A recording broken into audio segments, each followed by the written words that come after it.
Olá, vamos examinar as Escrituras? Hoje o tema é um tema muito interessante, já que todos nós nos questionamos em algum momento da vida sobre o porquê que há o mal no mundo, porquê que Deus permite que determinadas coisas aconteçam, que determinadas pessoas sofram mais do que as outras, e por que há essa infinidade de diferenças entre uma pessoa e outra, entre uma história e outra. Algumas nascem deficientes, outros nascem numa família pobre, outras numa família rica, algumas com muita beleza, outras com menos beleza, outras até feias, e por aí vai.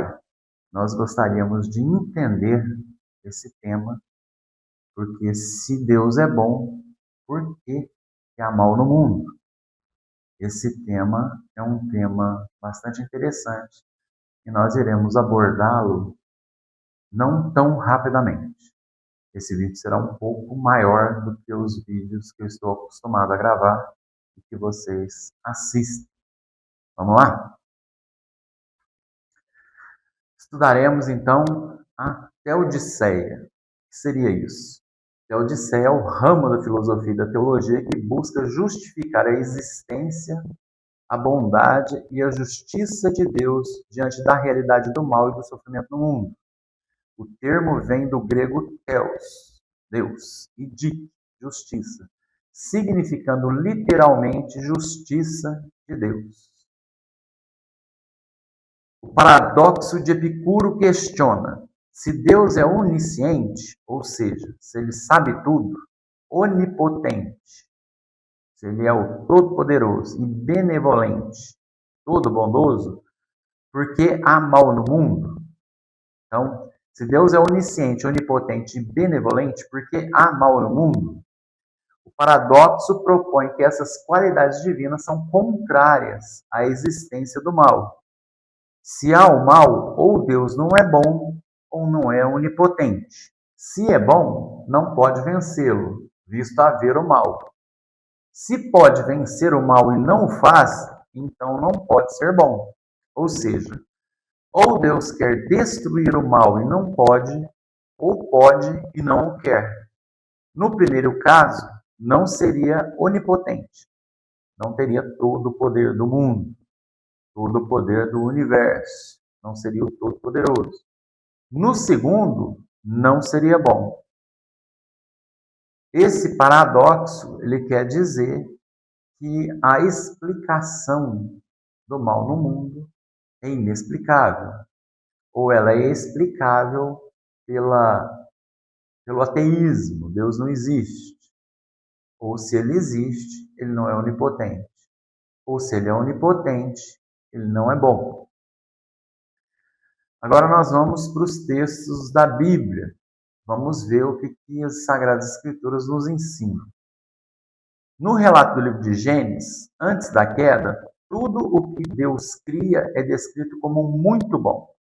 Depois do pecado, ocorre uma ruptura em três relações: entre o ser humano e Deus, entre os seres humanos. A culpa, a vergonha, a violência aparecem logo depois, culminando no assassinato de Abel por Caim.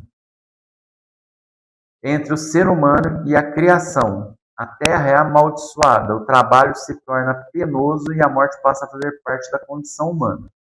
Então, essas rupturas foram entre Deus e o ser humano, entre o ser humano e o ser humano. Nós vemos isso em Abel e Caim, e entre o ser humano e toda a criação. A partir daí, toda a criação passa a viver em um estado de desordem, e é nesse contexto que situam a mortalidade, o sofrimento, as doenças, os desastres naturais, a degradação da natureza. Esse entendimento encontra apoio em Epístola aos Romanos, capítulo 8, versículo 20 a 22, onde Paulo diz que toda a criação geme, aguardando a sua restauração. Quando Deus diz para Adão: maldita é a terra por vossa causa, ele já está apontando como as coisas seriam após o pecado entrar no mundo, após a queda. Quanto às diferenças sociais e ao egoísmo, a ligação é ainda mais direta. A Bíblia apresenta o pecado como uma corrupção do coração humano. Assim, injustiça, exploração, guerras, pobreza causada pela opressão e desigualdades produzidas pelo egoísmo são vistas como consequências do pecado humano. Elas decorrem da condição moral da humanidade. Sobre as doenças congênitas ou enfermidades específicas, a Bíblia não costuma dizer que uma doença individual seja consequência do pecado de alguém. Inclusive, no Evangelho de João, no capítulo 9, quando perguntam a Jesus de Nazaré se um homem nasceu cego por causa do pecado dele ou de seus pais, Jesus responde que não. Isso mostra que não devemos concluir que uma deficiência ou doença específica seja um castigo direto por um pecado específico. Isso daqui elimina o karma. Quem pecou? Ele ou seus pais para que nascesse cego? Nem ele pecou, nem seus pais. Se houvesse um karma, Jesus teria falado, pois aquelas pessoas que fizeram essa pergunta acreditavam realmente que alguém havia pecado, ou o próprio deficiente, ou seus pais. No caso dos seus pais, seria a crença na maldição hereditária. Deus castiga os pecados dos pais nos filhos, até a terceira e a quarta geração. E no caso da pergunta de ele que pecou para que nascesse cego, ou eles acreditavam na reencarnação, ou acreditavam que o feto poderia pecar. Então, um desses dois casos, mas ele não deu o seu aval a nenhum deles, diz que ninguém pecou. Logo, no caso específico dessa pessoa que Jesus curou, foi para que ele fosse curado por Jesus e nele se manifestasse as obras de Deus, a misericórdia, a graça, e apresentasse mais um milagre enquanto Jesus estava na terra. Então, uma síntese seria: segundo a interpretação cristã tradicional, o estado geral de sofrimento, morte e corrupção do mundo decorre da queda da humanidade. O egoísmo, a violência, as injustiças sociais são frutos do pecado humano, especialmente do egoísmo. Não, a Bíblia não ensina que cada doença, tragédia ou deficiência individual seja uma punição direta de Deus por um pecado específico. Não é karma. Em outras palavras, a queda explica por que o mundo está sujeito ao sofrimento, mas não explica por que uma pessoa adoece enquanto outra não. Essa distinção é fundamental e está presente tanto em Gênesis quanto nos ensinamentos de Jesus.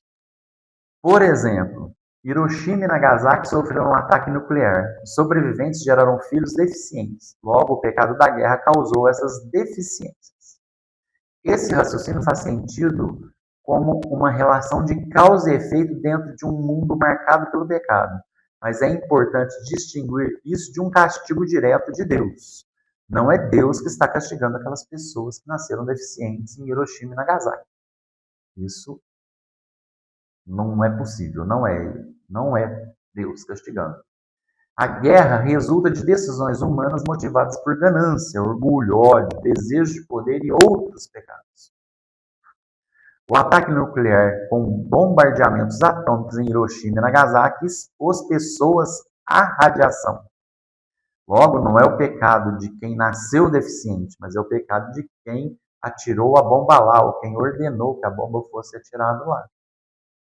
O culpado não é a vítima, o culpado é o agressor. A radiação aumentou o risco de diversos problemas de saúde, incluindo alguns efeitos sobre gestações e descendentes.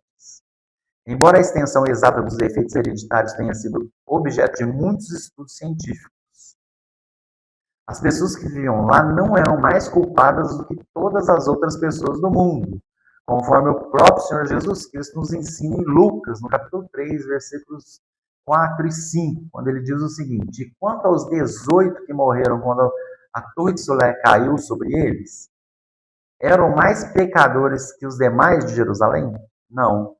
Eu volto a lhes dizer, a menos que se arrependam, todos vocês também morrerão.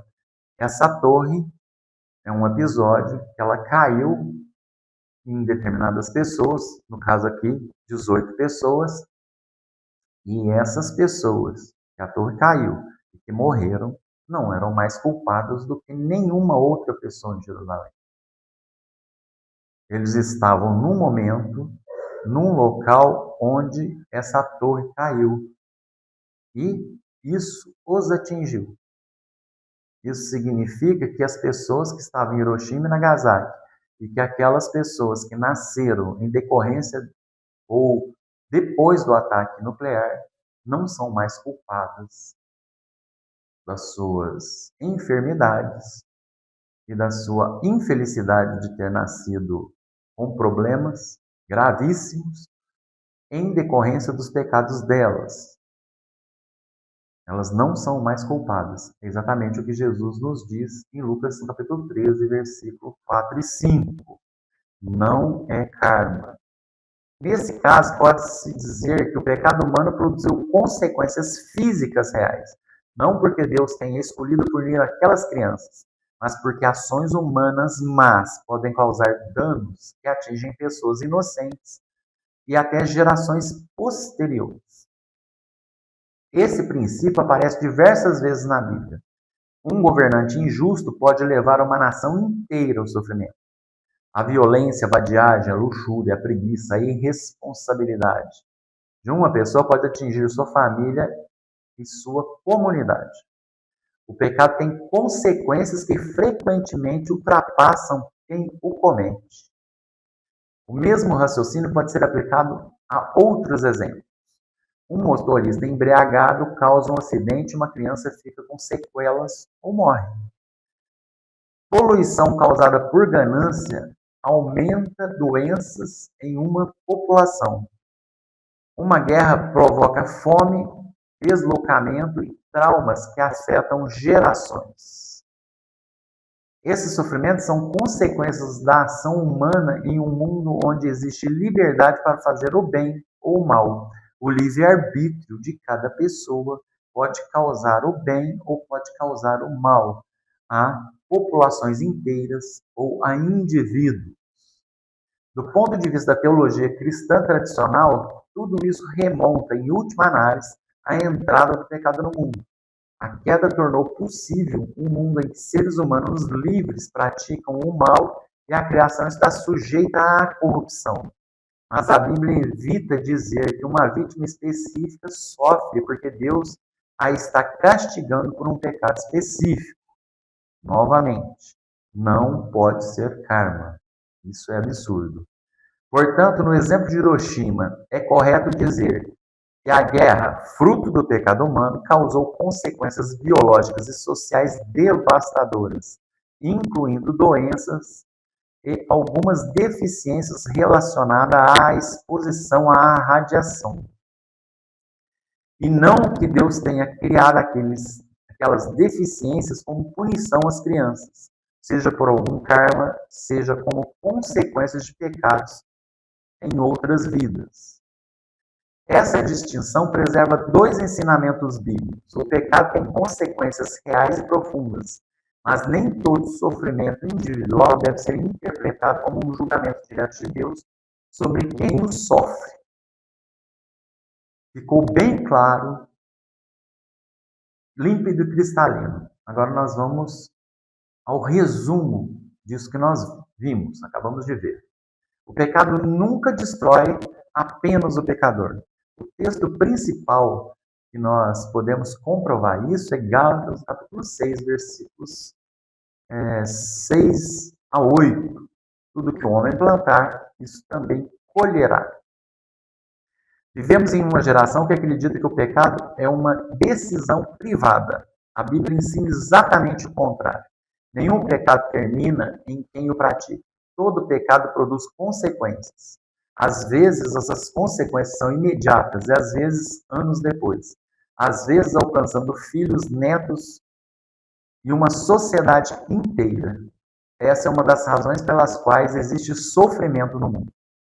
O pecado de Adão atingiu toda a humanidade. Romanos 5,12 nos diz: por um homem entrou o pecado no mundo. Por consequência vieram a morte, as doenças, o envelhecimento, a corrupção da natureza, o sofrimento. Tudo isso de ruim que nós percebemos ao olharmos para a vida, para o mundo. A Bíblia não ensina que Deus criou câncer, morte ou deficiência. Ela ensina que essas coisas fazem parte de uma criação caída.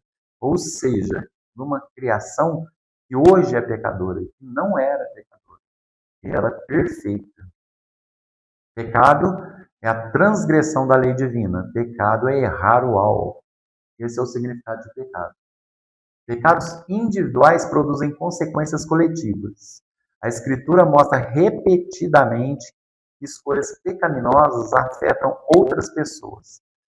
Exemplos: o adultério afeta outras pessoas. Ele pode destruir o casamento, os filhos, a confiança e gerações futuras. O alcoolismo pode produzir violência doméstica, acidentes, abandono familiar, problemas durante a gestação quando há consumo de álcool na gravidez. Aqui há uma ligação observável entre comportamento humano e consequências para os filhos. Drogas podem produzir a negligência, a pobreza, a violência, efeitos sobre a gestação quando usados durante a gravidez. A violência é um pecado também. Pais violentos frequentemente criam filhos marcados por traumas psicológicos. Esses filhos podem repetir o mesmo padrão. O pecado vai se multiplicando. Existem pecados que favorecem a propagação de doenças. A Bíblia condena a prostituição, o adultério, a imoralidade sexual, relações contrárias ao propósito estabelecido por Deus. Deus estabeleceu o casamento como propósito para a união conjugal. As relações sexuais, o ato conjugal, deve ser praticado dentro do casamento, sem prostituição, sem adultério, sem imoralidade sexual, para que haja harmonia e para que o amor prevaleça. Essas práticas podem aumentar o risco de transmissão de diversas infecções sexualmente transmissíveis.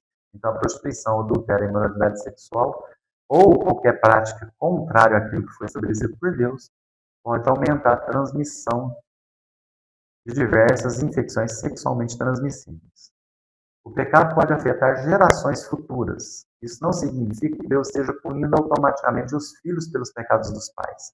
A Bíblia também afirma em Ezequiel 18 que cada pessoa responde por seu próprio pecado, mas as consequências das escolhas dos pais podem atingir os filhos. Por exemplo, abuso, abandono, pobreza causada por irresponsabilidade, dependência química, violência doméstica.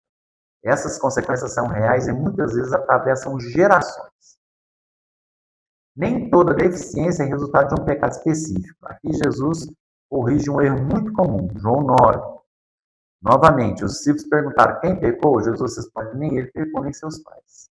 Ou seja, não devemos olhar para uma pessoa com deficiência ou com algum outro tipo de problema e concluir que ele está sofrendo por causa de um pecado específico, por causa de uma vida passada, por causa de um karma. Esse tipo de julgamento condenado por Cristo.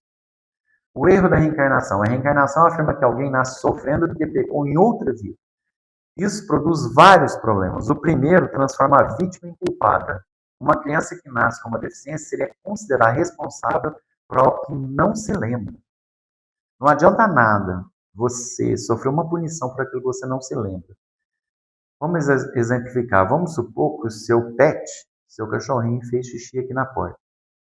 Ele fez agora, hoje. Aí amanhã, você pega ele, dá bronca nele e dá uns tapas nele, na bundinha dele. Ele não vai saber por que ele apanhou. Ele está sendo punido por algo que ele não faz a mínima ideia que ele cometeu. Isso não vai servir para absolutamente nada. Se você o punisse no momento que ele fez, ou ele sabendo aquilo que ele fez, poderia até servir. Ou serviria. Mas dessa outra maneira, não. Se nós estamos pagando por algo que nós não sabemos que cometemos, isso é inútil, isso não faz sentido. E não produziria fruto algum. existe uma latência é um espaço de tempo entre a ação e a recompensa ou a punição. Então, por exemplo, quando uma criança se comporta bem, se você der um chocolate para ela, você está reforçando o comportamento bom dela. Porém, se ela se comporta bem agora e você dá um chocolate amanhã, você não está reforçando. Por que você não está reforçando? Porque passou o período, a latência foi muito grande.